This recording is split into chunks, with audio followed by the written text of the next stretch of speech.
Hello everyone.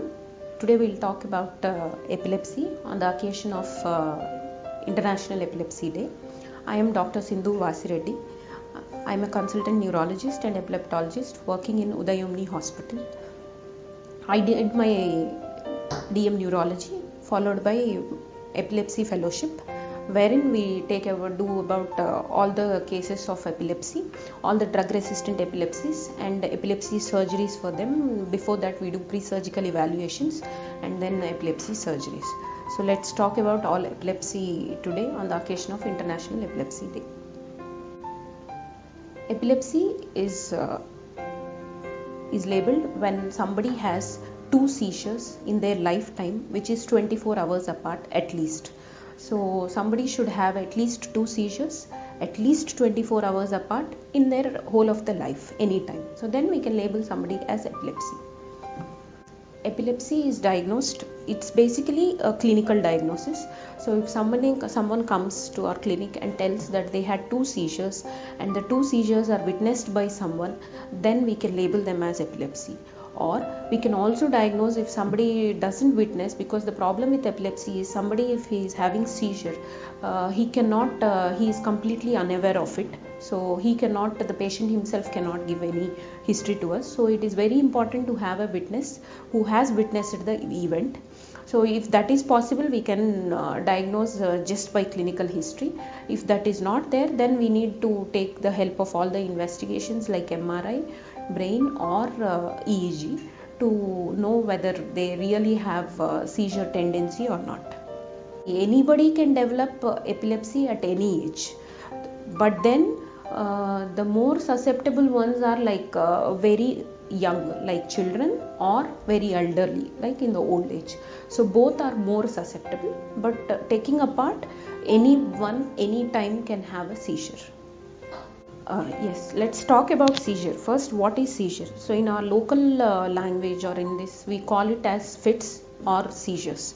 So what happens is it's based on the seizure occurs because of the excessive electrical discharge in the brain. So normally we have an electrical discharges occurring in the brain, but then when that is abnormal and more, it's called excessive electrical discharge, then we get the seizure. So based on the point where it occurred in the brain, which part of the brain the electrical discharges are more, based on that we have a different seizure types.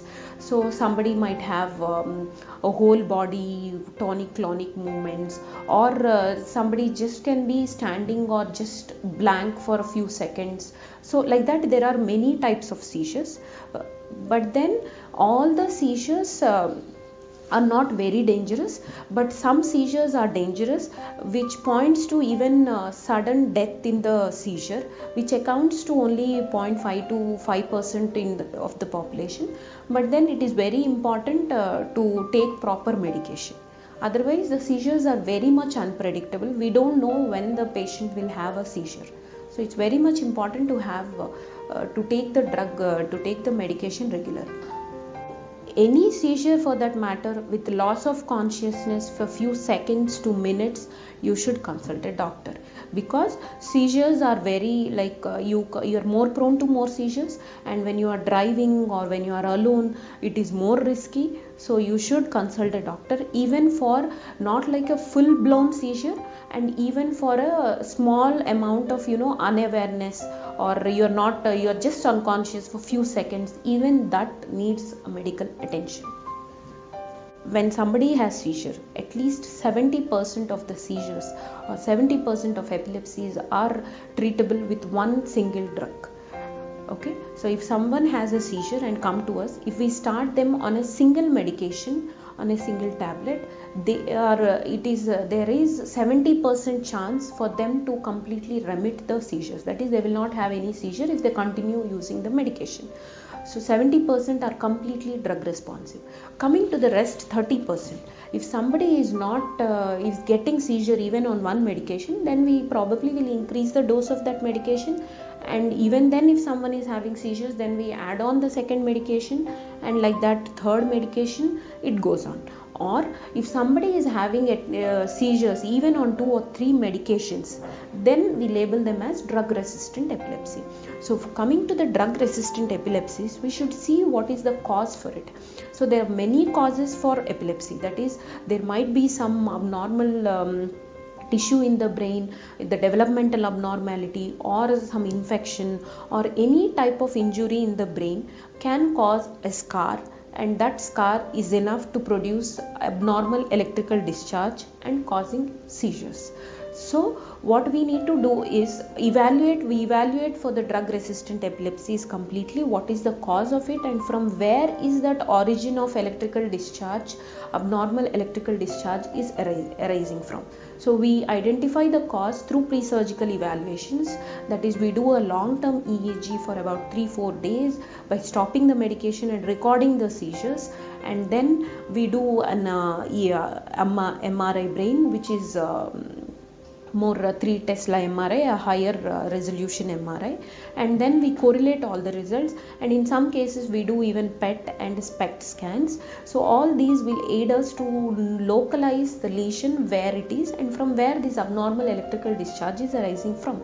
The idea is especially in drug resistant epilepsies, where with even 2-3 medication, if someone is having seizures, then the idea is to remove the lesion wherever it is causing the electrical discharge, so that he can be seizure free.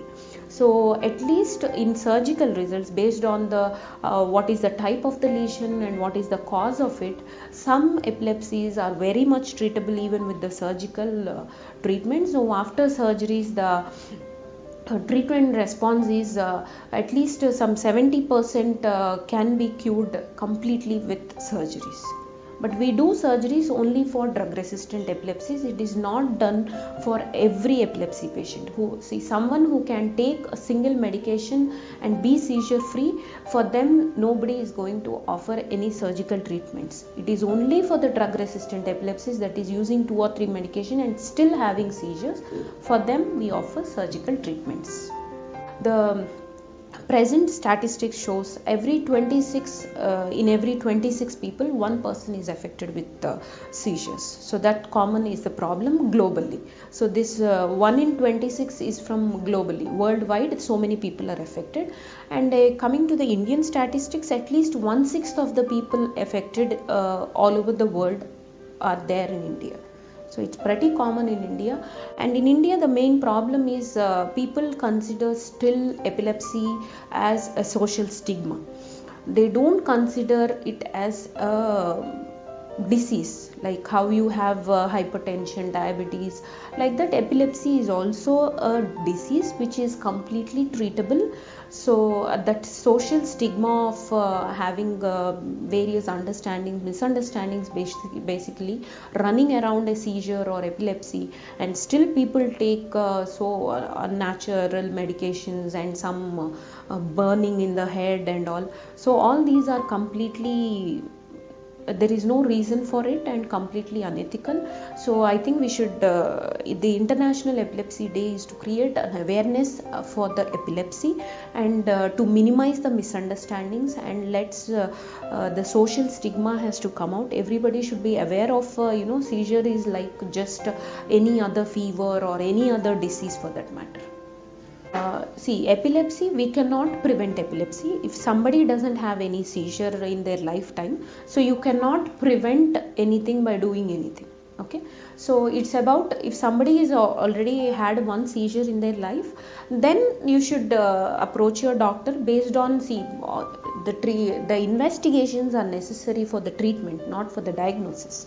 So once if somebody has a lesion in the MRI or some abnormality in the EEG, so based on that we decide how long the treatment should be taken. So if somebody is taking one drug, it is usually we prescribe it for at least 3 to 5 years, and later on we again see what is the cause of it and whether EEG is still showing abnormality. Based on that, while stopping, we will see all the investigations.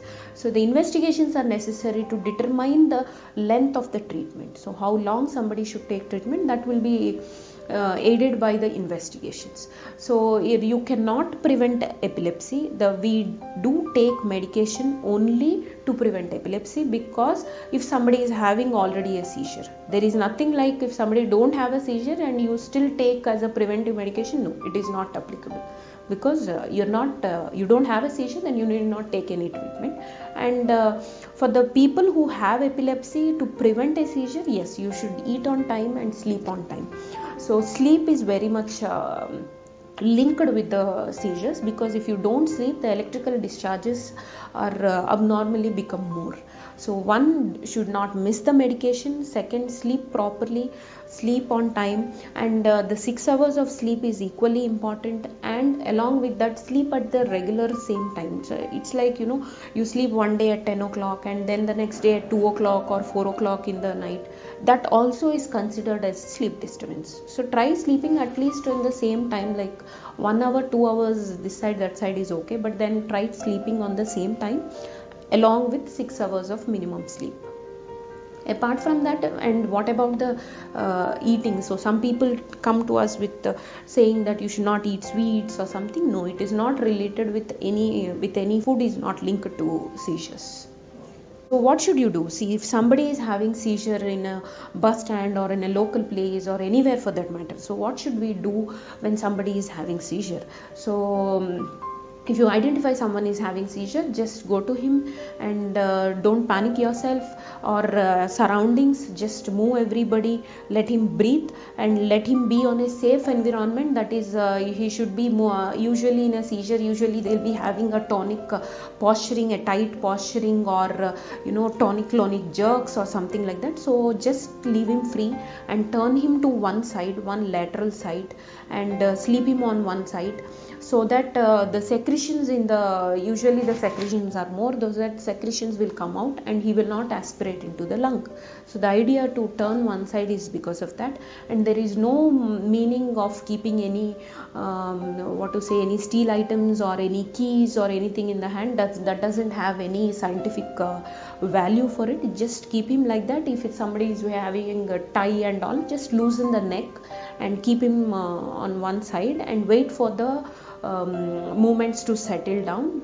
Okay, and don't put anything in the mouth or any gag or something like that. Don't put anything in the mouth, just leave him, and once the things subside, you take him to the doctor.